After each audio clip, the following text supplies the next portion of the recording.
BD স্পোর্টসে স্বাগতম। আবারও বাংলাদেশের জয়। অনূর্ধ্ব 19 এশিয়া কাপের প্রথম ম্যাচে আফগানিস্তানের বিপক্ষে জয় তুলে নিয়েছে গত 2 আসরের চ্যাম্পিয়ন বাংলাদেশ।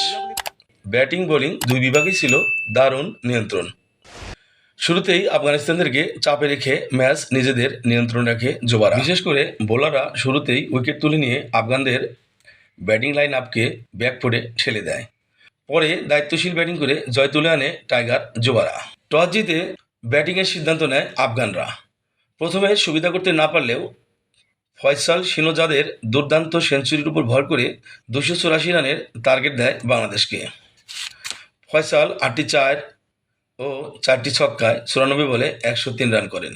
বাংলাদেশের পক্ষে ইকবাল হোসেন ইমন ও শাহরিয়ার আহমেদ নেন 2টি করে উইকেট। জবাবে ব্যাট করতে নেমে দায়িত্বশীল ব্যাটিং করেন দুই ওপেনার জাওয়াদ ও কালাম। তাদের ব্যাটিং ছিল খুবই দৃষ্টিনন্দন। জাওয়াদ মাত্র 4 রানের জন্য সেঞ্চুরি মিস করেন। জাওয়াদ 9টি 4 ও 6টি ছক্কার মাধ্যমে 112 বলে খেলেন 96 রানের ইনিংস। সেঞ্চুরি না করার আক্ষেপ নিয়েই তাকে মাঠ ছাড়তে হয়। ওদিকে রিফাত হোসেন 5টি 4 ও 2টি ছক্কার মাধ্যমে 68 বলে 62 রান করে প্যাভিলিয়নে ফিরে যান।